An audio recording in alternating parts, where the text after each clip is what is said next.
Jack, thank you for taking the time.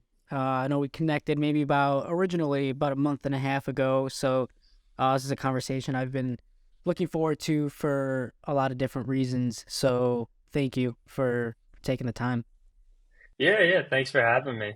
One thing that I kind of noticed at, we talked offline for, maybe a couple weeks ago. And one thing I noticed is you have a gift for conversation, for great conversation. So I want to know when did that start, or is that something you realized, throughout your life that you can hold a pretty good conversation?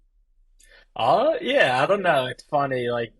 For work, I'm talking to people a lot, and I've kind of realized that. But yeah, I don't know. I think that I've always been able to kind of connect with people, and especially people that kind of had either similar experiences or stuff like that. So yeah, I don't know. I just find it fun kind of hearing what other people think and have been through stuff like that. So.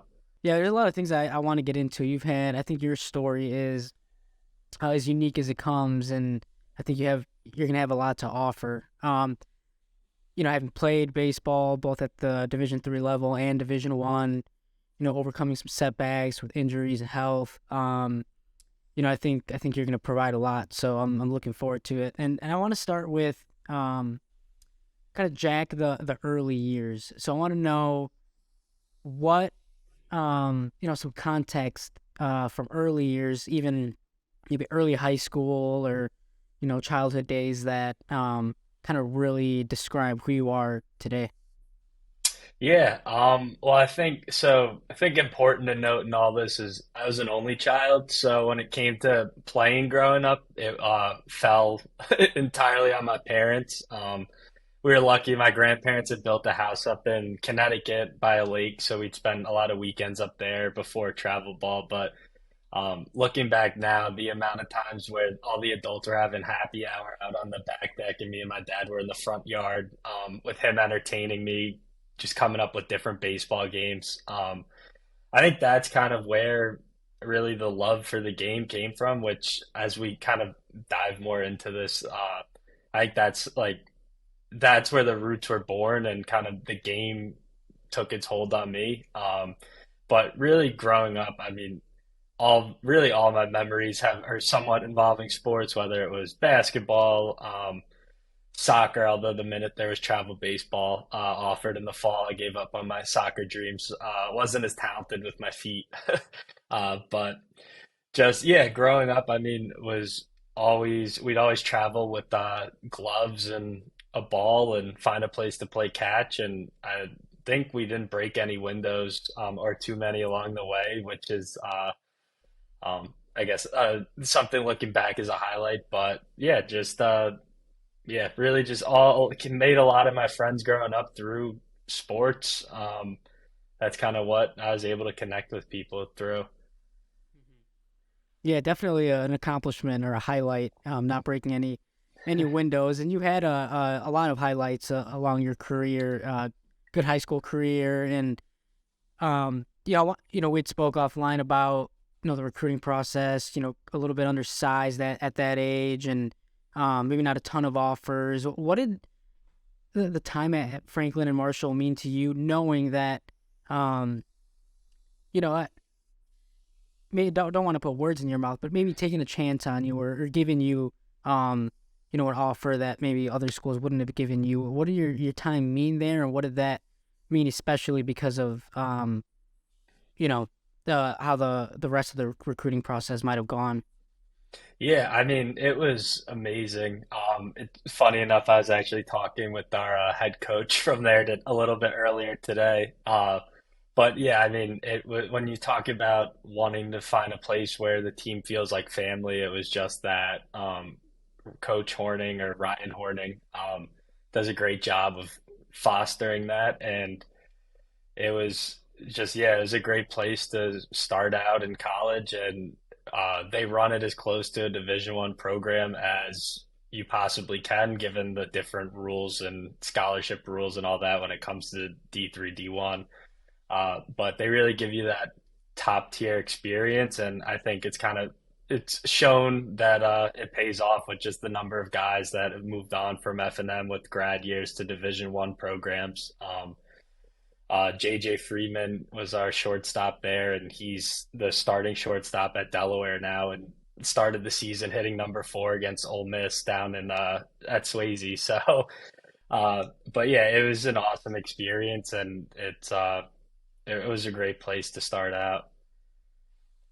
And you'd missed a season due to an injury at Franklin and Marshall. And I want to talk about your coach because when we spoke, you had mentioned that there was some. It wasn't just kind of an injury and that's it. I feel like there was a process behind it. Like, okay, what should I do? There was a lot of consulting going on between your coach and obviously your family, the medical team. And one thing you'd pointed out and which I really liked was your coach, your Franklin and Marshall could have been a little selfish, like, hey, let's maybe let's not opt for surgery. Let's, we need you this year. And it sounded like he just really wanted the best for you and the best for your health, your career, your performance, everything. Can you touch on that kind of process and just realizing that now, like, okay, there was investment in me and not just selfishly into the program or into the wins and losses that could have came from you toughening it out or opting to play through it. Yeah, so that was 2019, which was my junior season. Had before the season had like some forearm tightness stuff like that. Had seen the school doc and got an MRI that looked all clear, so it was kind of good to go. And then kind of late April had a start where I woke up the next day and couldn't really bend or extend my arm. So that was kind of the first red flag, I guess. And kind of we were in a playoff run, so pitched with that for a little bit till what I guess final day of playoffs. Just still to this day remember pretty clearly throwing 3 straight curveballs, like one to the backstop, one went 40 feet, and like really by the grace of God, somehow like the third one floated in there for a strike. Mm-hmm. But at that point, I knew that there was something pretty wrong with the elbow. And unfortunately, our season ended up ending that day, so there wasn't really a case to be trying to pitch anymore after that. But yeah, so went back home and had consulted with some doctors, coaching staff, and we thought it might have just was a forearm strain given the tightness. So started a rehab program. The plan was to go down to the Coastal Plains League, pitch down there in the summer and try and garner some interest, kind of facing some high caliber hitters that you might not see at the Division III level. And rehabbing from that was throwing again with my dad at our local park, and just finally had a day where I was supposed to kind of add some intensity to it and kind of long toss a little bit further, and uh, just knew as I was throwing, I started losing range of motion, and the ball just started. It felt like it was like a string on it that someone was kind of pulling it back towards me every time I'd go to throw. So we went home that night and had a good buddy of mine who I played with in high school and then actually played with again at Richmond, Eli Kimball, who had Tommy John earlier that year. I know he had used Dr. Ahmad from the Yankees and had nothing but good things to say.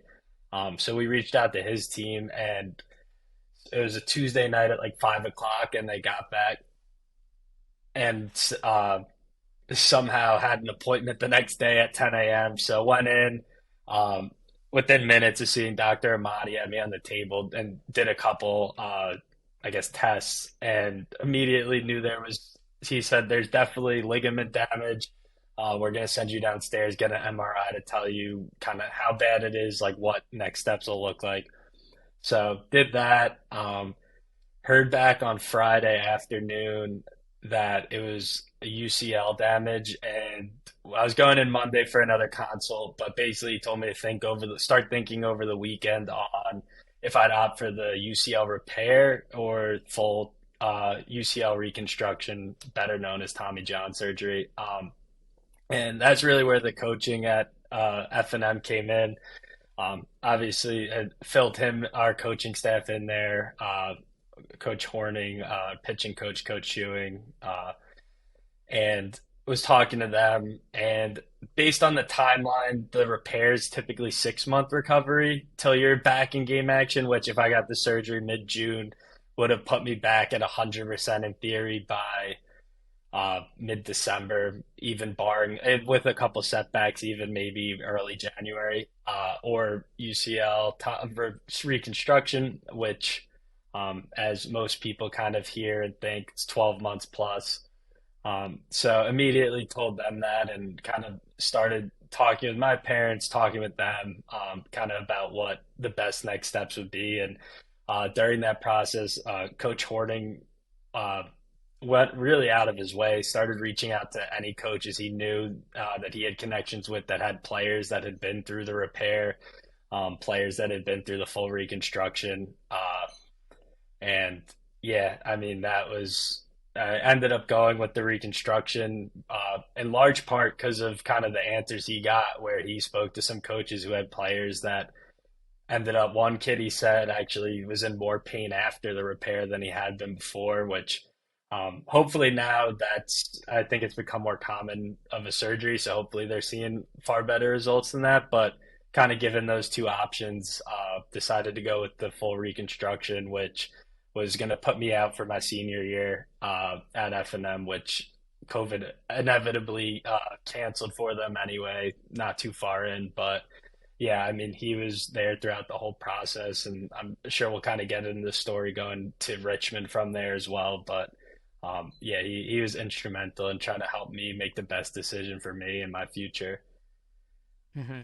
When you hear the words Tommy John, what goes through your mind? Having been through the process, I feel like those two words are so common these days. Like um, it's I wouldn't say thrown around a lot, but pitchers experience injuries a lot, and not even pitchers, just players in general. What goes through your mind when you hear those words? Does it what how do you kind of react to that, or do you quickly kind of think of your experiences, or what goes through your mind? Yeah, I mean, the first thing that I feel now, kind of looking back, is like when I hear it, especially thrown around with someone else or finding out someone else needs it, has had it, is there's definitely a lot of empathy there and just kind of just a little bit of like, wow, like feeling bad for them and kind of the journey that I know that they're about to embark on. And I mean, even when I heard, I think when I first heard I needed it, luckily had a friend who was or I guess luckily for me, unlucky for him, had a friend who had recently been through it, and Eli Kimball.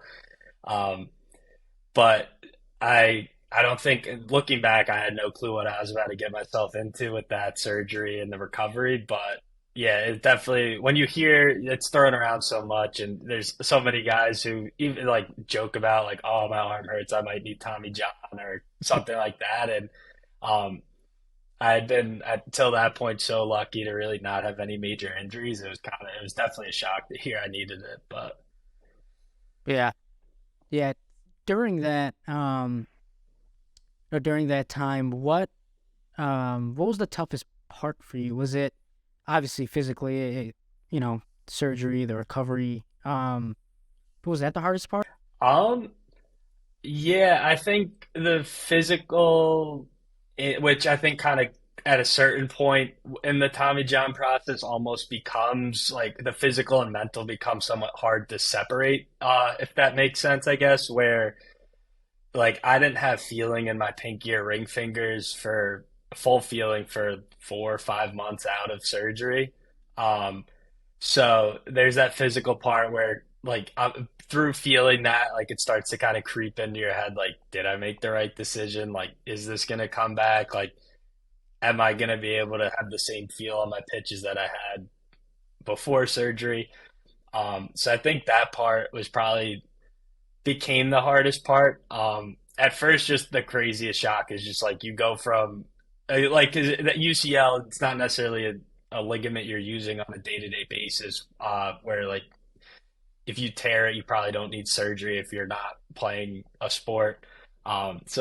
From that, the craziest part was going from that Friday morning being able to hold a glass of water in my left hand to Saturday morning, even really for a couple weeks, not even being able to hold a glass of water. It would have just slipped right out of my hand. Yeah, that's tough. You probably start to appreciate, even like like you said, the ability to for your a fully functioning arm, hand, forearm, whatever it is. So after that, you recovered. When did Richmond come into play? Um, how soon after the recovery did Richmond reach out? Were they keeping tabs on you before the injury? When did that whole process start?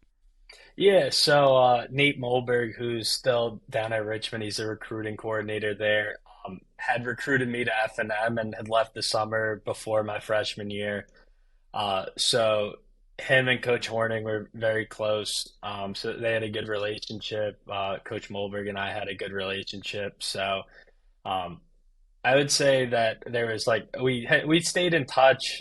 Whether like sometimes he would come up to work some of the F&M camps, see some guys in PA. So like we were in touch, but I mean there was never really up till that point there was never really any doubt that I was going to finish out my career at F&M.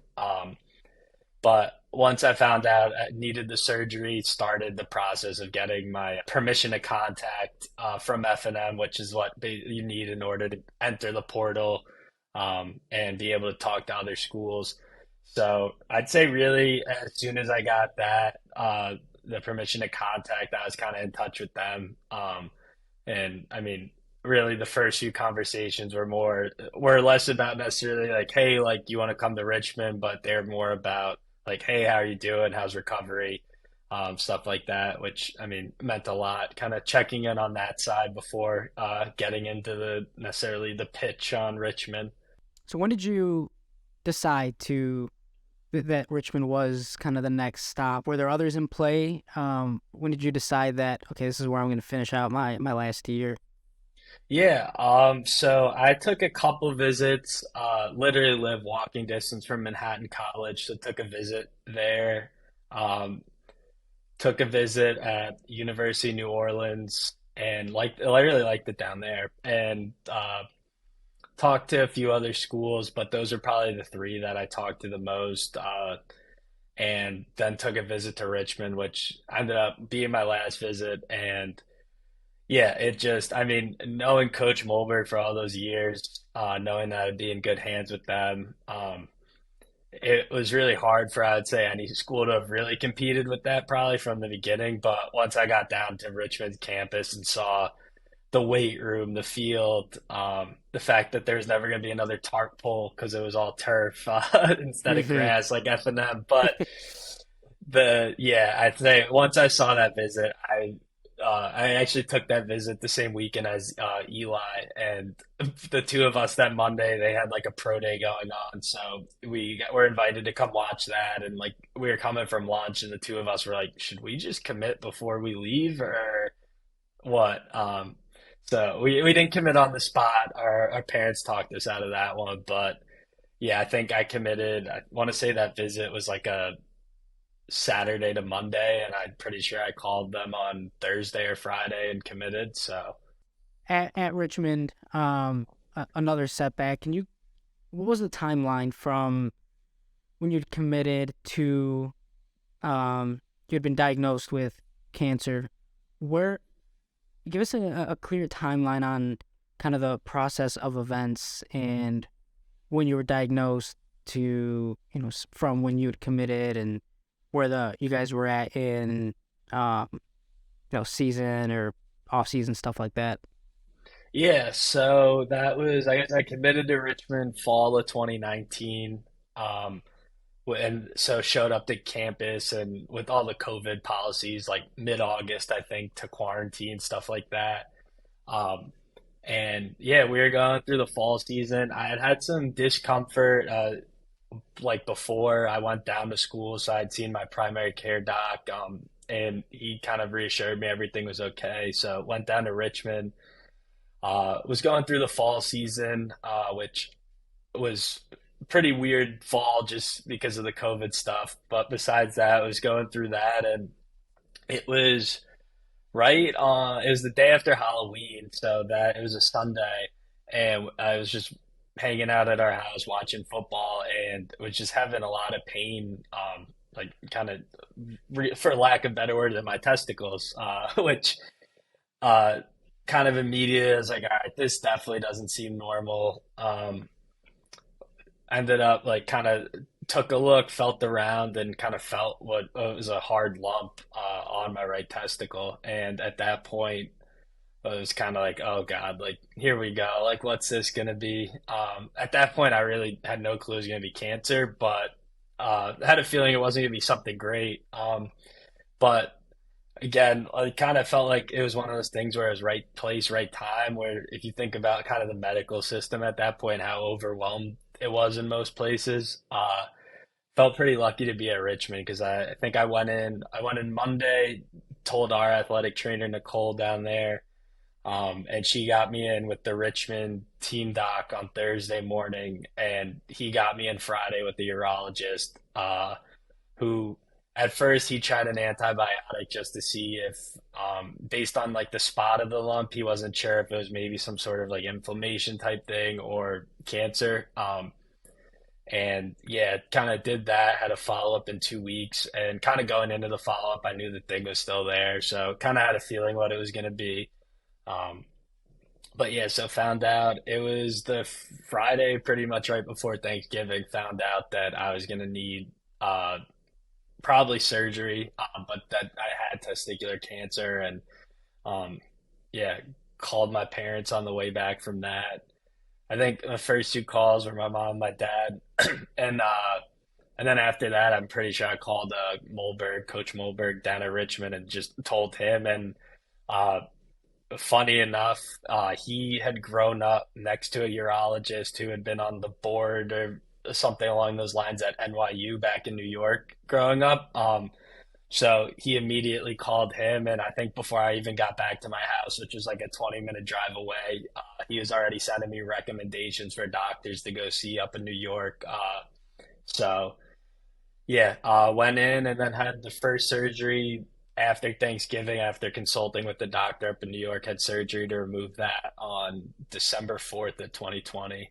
So you get the diagnosis and kind of with the Tommy John, like the words Tommy John. What was going through your mind? And I think there's a lot of statistics on, you know, basically everyone is affected by cancer, whether it's themselves, a family member, a loved one, friends, and it's definitely a scary word. What were your thoughts? Because I think we'd spoken offline, and you know one of the reasons I wanted to start this was to go inward. And we hear the word adversity, and no one really, I feel like a lot of people, it's tough to define adversity. It's kind of a buzzword. Like, you hear it, you kind of know what it means, but you also don't know what it means at the same time. Like, it's just, there's so many things that kind of fall under that umbrella. And as real as it is, you know, there's people getting that diagnosis right now. What kind of went through your mind, and what was the mentality like? Yeah, so I think the first kind of thought, which apologies in advance, was for the first thought I really had was just like, oh fuck. Like and then I think the second thought, which was probably in hindsight not the best thought to have, I was like, man, like I wonder if I'm be able to pitch this year. And I mean the doctor at the same time had done he was very good in the way he delivered the news, the urologist, and he was like, look, like he's like, you're gonna beat this thing. He's like, it has whatever 97% plus cure rate, like depending on the stage. So he's like, you're gonna beat this thing, you're gonna be just fine, but like you're gonna need surgery. Um, so yeah, first thought was one shock. Even though I had a feeling it was going to be kind of along those lines, it's a whole nother thing to actually have it confirmed by someone. But that was definitely the first thought, and then the second thought was all right, like, am I gonna be able to pitch this year? Like, how long is this rehab from the surgery gonna be? And yeah, I think that kind of as I went, there's some other points where it sunk in a little more the reality of everything. But I think yeah, the start it was I was more concerned about being able to play than anything else, which is probably the wrong mindset to have. But No, I think that just speaks to how much baseball means to you. And you'd mentioned that you had a buddy who went through Tommy John, which um, I think meant a lot to you, kind of his guidance and being able to lean on him a little bit. Who did you lean on, or what did you lean on during this? Was it easy to talk to people? Was it kind of tough, like maybe not want to talk about it, or what exactly? Who helped you through it? What helped you through it? And I guess just through this, it would offer some advice to someone who, like I said, someone's fortunate as it is, if someone's probably getting diagnosed right now. yeah, I think really it was just friends and family are what helped get me through it. I mean, I went down to Richmond and I started was in I guess had been there 5 months or so and was living with Eli and was living with the Nolan Collins, who's to this day one of my very good friends. But I had just really met him 5 months before. We were pretty close, especially with COVID. It's not like you could really hang out with anyone you didn't live with, but yeah, it was a lot of. I mean, they were probably the after my parents, Nate Molberg, they were the next two who found out. And yeah, I mean, the first surgery really wasn't bad by comparison. I think I would take that surgery again over Tommy John because kind of cuts to smaller cuts to the stomach compared to not being able to use an arm for a few months. Um, I'll take that most days of the week. But yeah, I don't know if it really set in until I found out in, I think it was early January, that I was going to need chemotherapy. I think that's really when the full kind of scope of things hit me. Um, and yeah, that's when I think that was the first surgery was a cakewalk. And kind of hearing the news about needing chemo is where it definitely felt real. And that was another time where I think the doctors thought I had something wrong with me because they were like, "Yeah, we don't see it on the scans, but there's like a few different like tumor markers in your blood that they track specifically for testicular cancer." And they're like, based on when the surgery was and the half life, like they shouldn't still be here, but they're low. We don't see it, but like you're gonna need to go through 4 rounds of chemotherapy. Um, and I think again, my first question, I was like, all right, can I just do it after the season ends? And the doctor looked at me and was like, are you being serious? And I was like, yeah, like if you don't see it anywhere, like what you said, it moves slow. Like, can we just hold this off? I was like, I just rehabbed from another surgery for the past year and a half. Um, and at that point, the doctor turned to my dad. It was like, I don't think he's understanding what we're saying.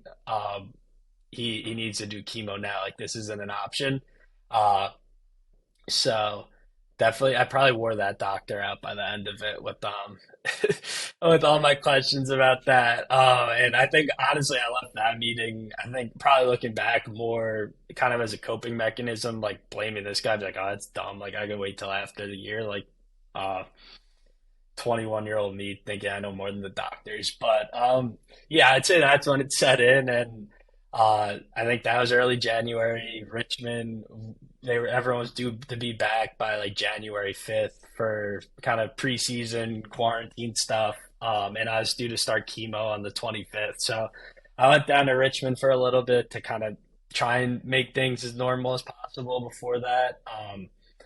And then yeah, headed back up to New York and started treatment in I guess yeah 25th of January. And then at that point, that's kind of where I guess the support system kicked in, and I guess for the treatment, obviously everyone hears chemotherapy, and um, but there's a ton of different chemo. So the one for testicular cancer is pretty aggressive due to the cure rate on it, and the general population of males that have it are kind of in that 18 to 40-ish range. So typically the stronger like age range in terms of like general health. So they Hmm. really hit it hard with it's 1 week on, 2 weeks off for either 3 or 4 rounds. I was 4 rounds.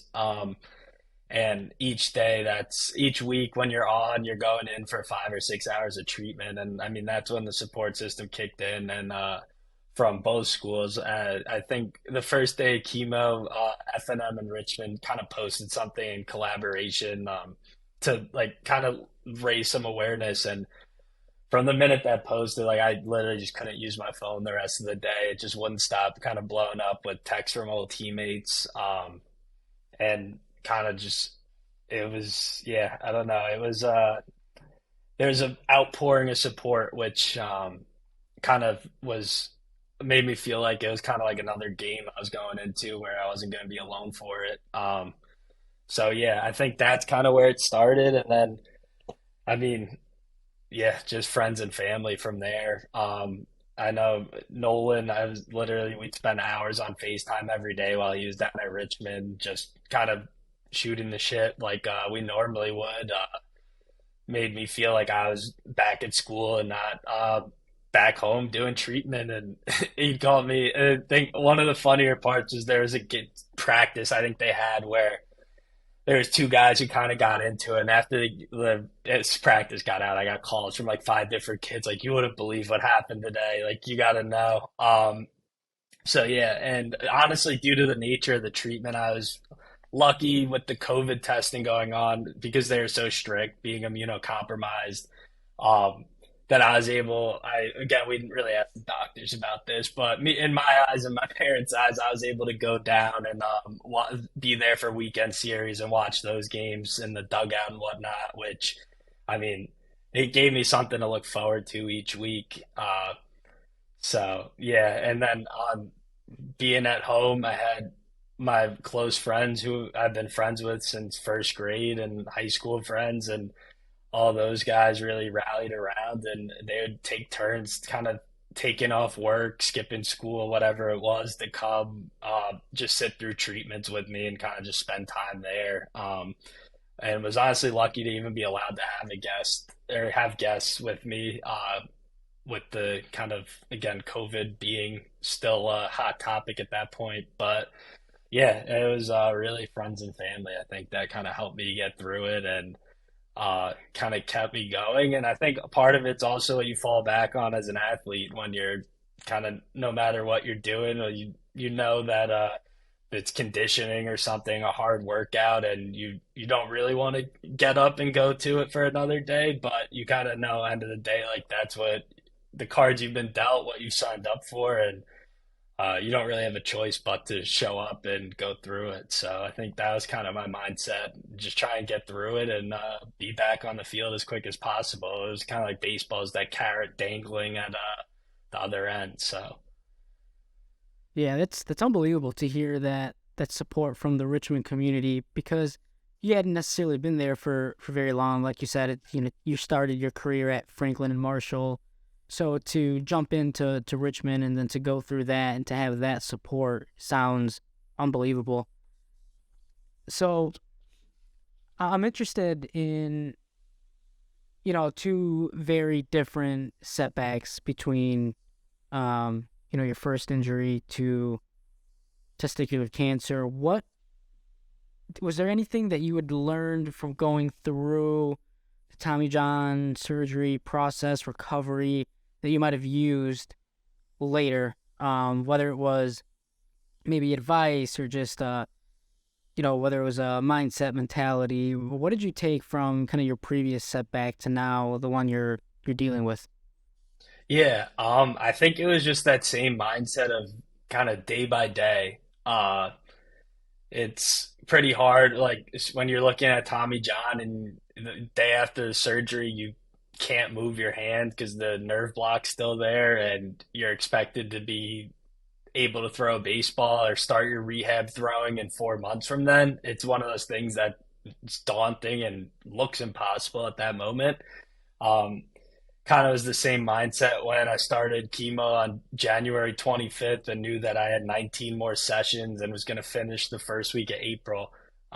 So trying to look at it, break it up into blocks, and kind of just the same thing with Tommy John rehab, and probably even more so with chemo because you don't really do too much. The doctors and nurses are kind of doing most of it for you, but it's kind of that mentality of just show up. And I think one of the things that I try to do too is just come with kind of a positive attitude to that, because I mean, no one really wants to be in the cancer unit showing up for their daily chemo treatments, and it's easy to kind of turn around and like take out those frustrations on other people, be it the nurses, friends, family.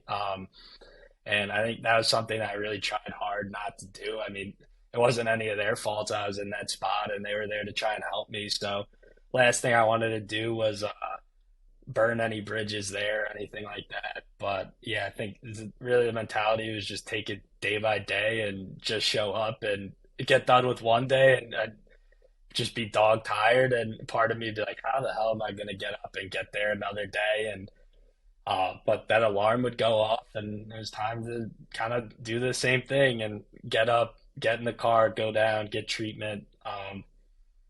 And yeah, I think yeah, just that day by day mindset and kind of focusing on the short term and kind of trusting that the process that's put in place is going to get you to that long term goal. Yeah, it's actually like really refreshing to hear that mentality. It works, man. It does, right? One step at a time. And one thing I just heard was like, listen, man, you don't have to see the whole staircase, man. As long as you can see your first step, take it. And Yeah. I think it's tough. I think if I don't know about you, but I know if I was in a situation where I had a health setback injury, it'd be tough for me to hear that and say like, okay, yeah, easy for you to say, but um, no, you're living proof that whether it's whatever it is, man, it works. Just taking that first step and then take your next one, and everything will fall into place, and it works. So that's refreshing to hear, especially from someone who's been through it. Where so now you recover and you got on the field fairly quickly. After you had recovered, if I'm not mistaken. Um, I took a medical red shirt in my fifth year at Richmond, and actually I moved out to Colorado for the summer to train out there. So I was actually training, and this kind of shows the kind of roots that the baseball world I think has. During those off weeks from chemo, I would go up. There's a F&M alum who works out of he's the kind of works out a physical therapist. I think technically a chiropractor, but for it kind of trains athletes out of Velo U in like Westchester, New York, which I know they've kind of blown up on Instagram lately. But he had graduated the summer before or the spring before I got there, but he was up there doing training, and kind of I met him a couple times, kind of had heard what he was doing, and he had reached out to him, and I was like, hey, like I'm going through this, but like I want to come back and play baseball, and I'd rather not take 12 weeks just sitting on my butt and doing nothing. So he was great. I mean, he was letting me come in a couple times a day or a couple times a week to work out on those off weeks, and kind of that was a nice outlet too, just being able to work out and nowhere near the intensity of a normal season. And I remember one of the days we did like I think I had like two sets of like 15 like weighted squats, and like couldn't felt like I couldn't walk the next day. I was so sore. Um, but like that was an outlet, and so yeah, came back and knew I wasn't going to play that spring. There wasn't really I guess point at that point, and but went out to Colorado for the summer, and then was rehabbed and was getting ready to go back to Richmond for the fall. Found out I needed another surgery for the testicular cancer, um, which in the scope of things, this was probably the most minor. They had seen a spot on my lung that they wanted to take out, so they did that, which that one wasn't really a major setback. I think the biggest setback from that was like begging our athletic trainer to clear me to start lift with the rest of the team like a week and a half after surgery. And luckily, I think the doctor's note was like sketchy enough that she was all right with it. It was like resume normal activities in a week, and I was like, Nicole, like lifting's normal for me, so uh, she let me go on that front. And yeah, so played that fall, and then went back for my regular scans and beginning of January again, getting ready to go down to Richmond and found out I needed another surgery. And this is January 2022 now. Uh, Found out that I was going to need a RPLND, which I forget what the exact initials now, but basically it's when they take the lymph nodes out of your abdomen. And some places still do it the old way where they make a big old cut from kind of right below your ribs to below your belly button, and they go in that way and cut through the abdomen and take stuff out. Luckily, I was able to kind of opt for the robotic one, but that looked like the last season was going to be on the line as well, with recovery from that. I was lucky enough to speak to Eric Orrs, who had played at University of New Orleans, and I had heard he had went through testicular cancer as well. So I had reached out to him because he had had this surgery and spoke to him, and he said it took him about 5, 6 months to really feel like he could let it eat again. So uh, thought for a while there I was going to end up missing the last year as well, and I don't know if they would have granted me a seventh year, but there was a point where that was very much on the table. So, but kind of, I guess with that surgery, got lucky enough with rehab went pretty quick, and it got to a point where I was just begging Coach Epstein down at Richmond, our pitching coach. I was just begging to let me throw.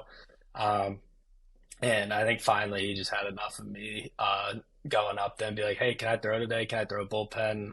Can I do this?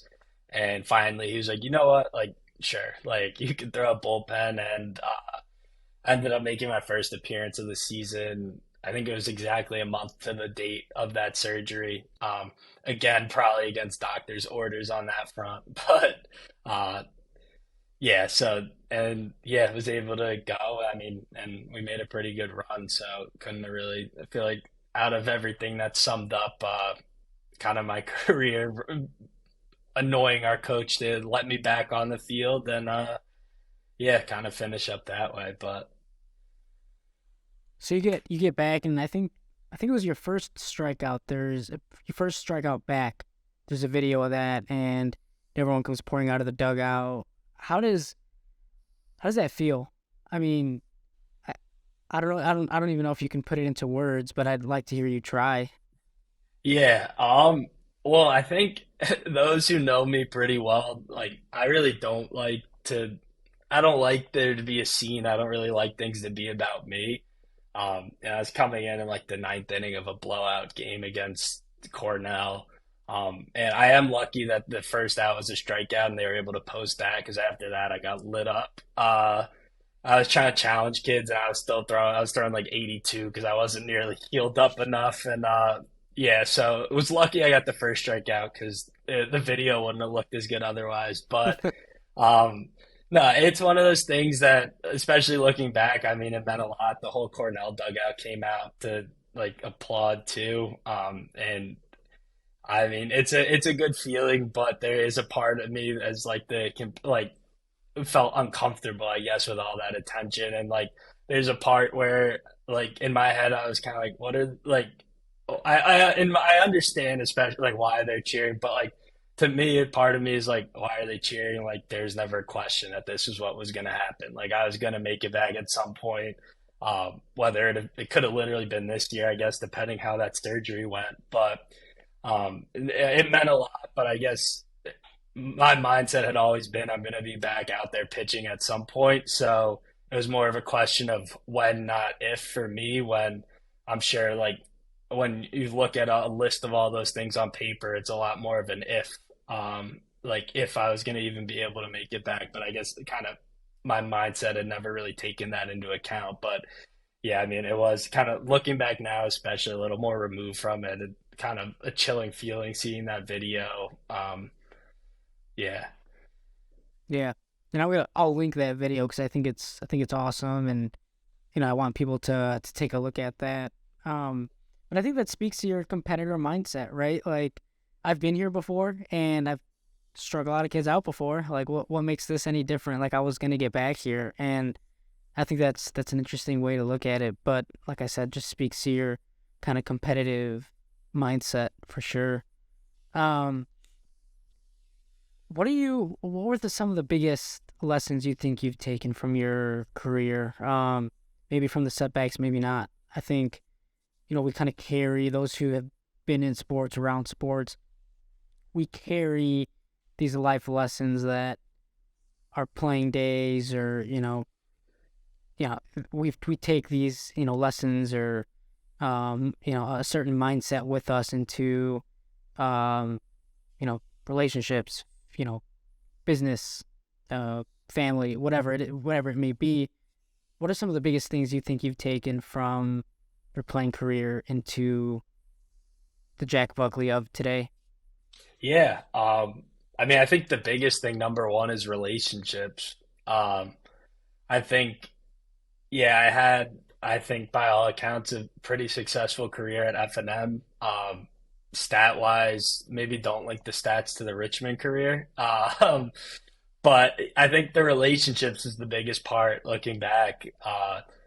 It doesn't really matter if you have a 1 ERA or a 10 ERA or hit 100 or hit 1,000 when you're even a year removed, but more 5, 10, 20 years, you're not really going to remember that part of it. I think that's a little cliche, probably of me to even say, but it's true. It's the relationships. I mean, the first week after I had chemotherapy, two of my teammates, Max and Ryan DeWalt, which it sounds really weird to even call him Ryan, but they drove up from Philly for the day just to spend a couple hours and drove back that night. Like, um, the extent that people go to kind of help you and show support. I think that's the biggest takeaway. Yeah, obviously in the moment you want to win, you want to do well, and there's still, I 100% still feel that way, but I think the relationships is the biggest lesson. It's building those and just showing people you care about them, and it's a lot easier a lot of the times to say that than actually do that, but um, making sure you're there for people, and that's something I always try and do, especially I think I had before, but even more kind of cognizant of it now is just trying to be there, support people in kind of whatever capacity that can be. And I think building those relationships when you remove the game from it, that's really what you're left with. You're left with those relationships. So I feel pretty lucky to be in a spot where I'm still close with a lot of my teammates, still see them, still have a very great group of friends who like I know will be there for me. I'm there for them. And then even on the coaching side, having good relationships with my coaches.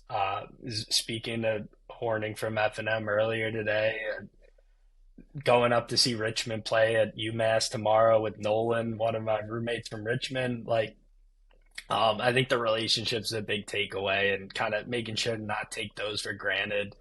And then outside of that, I think the biggest lesson is that day by day mentality. And I think kind of having just creating those short term goals and kind of knowing that those are going to be what adds up to the long term goals and having like that process that you trust, which I think even now I see really applied in my day to day life from the work perspective, where it's start of a new quarter, there's new numbers to be hit, and it's like if you just look at that end goal and where you're starting and zero, and you got to get all the way to whatever number it may be. Um, for sports, if you're starting at throwing 75 miles an hour and you're trying to get to 90, or I feel like everyone throws 95 coming out of high school now. It seems like so maybe the new number is 95, but like it's easy to look at that and go, wow, I need to gain 20 miles an hour. Like, how am I going to do that? And it's like, if it's, you get to that by showing up each day and working on whatever it might be that day. So if it's a recovery day, putting in 100% effort to recovering, which is one of the weirder things to say. It's like, oh, like maybe you don't need to go 100% on that recovery day in terms of max intensity, but you need to be thorough in going through your mobility work, your routine. So I think kind of the routine and the process, I think it made me even more kind of process and routine oriented going through that, and which I think I already had some of that coming from baseball. Like I was never necessarily a guy who like threw hard naturally. Most of that was kind of acquired over time, bit by bit. And I think that process kind of stuck with me going through treatment. And it's what kind of gets you through. It's kind of falling back on that process. And once it's a routine, you're going to do it no matter what type of mindset. It's like, I think it's like the Navy SEAL saying of you kind of fall back on your training. And I think that was a big thing is like you learn your process and sticking to that when there's a lot of things you can't control, you can kind of control that. And um, I think in baseball too, you could be having the worst game, best game, but it's sticking to your routine and kind of trusting that long term stuff's going to kind of play out how it's supposed to. Mhm. Yeah, no doubt, man, no doubt. Yeah, those are some great lessons and some valid points, man. Yeah, I think a lot of people are gonna, sure, a lot of players are gonna kind of listen to that, especially those in high school who are trying to reach their goals, man, who are trying to get, or yeah, even college, trying to get to a certain number. Taking it day by day, having that routine and working out what they really need to work on. You touched on the rest days, mobility, like all that's important, man, all of it. And so I asked this question after every interview, and I love the answers that come from it. Um, what makes your story so unique, but also so relatable, so achievable for someone who is going through a certain setback right now? And um, I want to know what makes your story is unique, but at the same time, so relatable for, like I said, someone who's really kind of going through it right now. Yeah. I mean, I think when it comes to kind of the unique side of it, just for people kind of around our age, it's not super likely that they've been gone through some sort of kind of cancer treatment themselves. And at least I hope not. But yeah, I guess that's really the big thing, I guess, that I feels unique in a sense. But when it comes to being relatable, I mean, I think just the number of times that it doesn't need to be something on such a big scale, but just the number of times you kind of get knocked down and it sounds so kind of cheesy. Like I kind of hate myself for saying it right now, but like in terms of just getting back up, and I mean, it's really what it comes down to at the end of the day. It could be as small as I don't know, maybe you had a bad bullpen at practice and that knocked you down, and it's like, but tomorrow's a new day, so now it's time to get up and kind of the same thing, falling back on that process where it's all right, regardless of how that bullpen went, I'm still gonna today's a recovery day, so I'm dedicating 100% to that. I just think, yeah, I think really just being able to get kind of keep pushing forward and uh, it's I guess almost in a sense not trying to do too much. I think is the big thing. Like I wasn't gonna beat cancer in a day. Same way a kid's not gonna go from throwing 70 to 95 overnight, despite what half these like gurus say on Instagram nowadays. But Mm-hmm. uh, it's it's the journey. I guess it's the journey, and everyone's gonna have their own journey, and unfortunately, everyone's gonna have some sort of hardships that they're going through throughout life at certain points. And um, I was a psychology major in college, and I don't know why this always stuck with me, but we had a class in psychopathology with Dr. Penn, and he always said one of the biggest things in counseling is he's like, you can have, it's not wrong to have empathy for someone despite feeling like you've been through, your challenges have been less significant. And I think that's what makes this relatable, and that you just because, yeah, if you step back and like, oh, like so and so's dealing with this, like, so I shouldn't really feel bad about that, but or feel about bad about what I'm going through. It's so minor in comparison. Um, I don't really think that's the case. I think, yeah, it's a whole nother world if you try and start vocalizing how you had such a bad day because you ordered a Coke at the cafeteria and they gave you a Pepsi instead, and this other person's going through who knows what. But I think everyone's like kind of allowed to feel how they're you're allowed to feel how you feel, I guess, about certain things. And everyone, I think it's just knowing that not everyone's challenges are going to be the same. And just because I went through this, I don't think like, oh, like there's no way anyone else can have it as hard as me, because I think everything's hard in its own right. And people are going to be people may not go through anything near what I went through, but they might come nowhere near to as close as strong a support system I had with my parents, my friends, teammates, my girlfriend. Um, yeah, I think that you don't necessarily know what else someone's going through, and just, yeah, everyone has their own challenges on a day-to-day basis, and just having being able to have empathy for them and kind of also realize that it's okay to feel bad about something, even if you kind of feel like you shouldn't, I guess. Yeah, no, I think that's super important. I think once we start to kind of look at our own maybe setbacks or bad days or bad weeks, bad months, we it could be easy to suppress what we're going through, and I feel like that'd be not staying true to yourself, and not being, it's being invalid to how you feel or what you're going through. Like it's legit. So I think that's important for you to say that um I'm sure a lot of people feel like that. Why, you know, have something going on, but I can't feel this way, and it's okay to feel any type of way. So I think it's important that someone like you especially has said that and can recognize that. So thank you for sharing that, and thank you for sharing everything, man. Like I said, I was looking forward to this conversation. You know, a fellow Richmond alum, Sage Brule, had recommended you and reached out, or told me to reach out to you when I was talking to him about this idea of kind of going a little bit deeper than sports, with people in sports, because I think that's ultra important.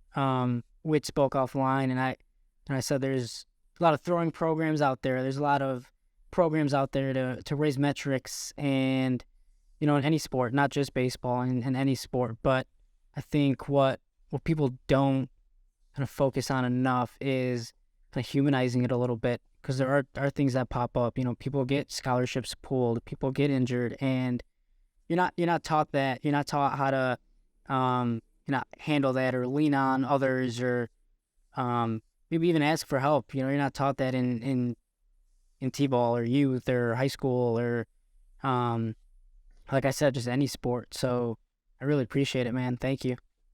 Yeah, yeah. Thanks for having me on. It's been a pleasure talking with you here. But yeah, I think just one final note, if you don't mind. I think one thing that you just said that kind of rung true in my ears is that support system, not having people to lean on. But I think the last kind of thing that when you said that came to mind is just I feel like throughout my whole career, despite kind of the setbacks, I was always lucky, and it kind of ties back to relationships where I was very lucky to have coaches who were there and treated me player first, or sorry, people first, as a human first, as a college student first, than as just an athlete who was there to make their job better, win them more games. So yeah, I think that just was one thing that kind of just popped into my head, but just something that I felt lucky to kind of have. Both schools felt like they really cared about me as a person before anything else. So Hmm. Yeah, absolutely, man. Well, thank you for sharing, and hope to stay connected along the way, man. Like I said, you have a gift for great conversation. So um this has been awesome, and I appreciate chatting with you. Yeah, yeah, same here. I'm looking forward to staying in touch. So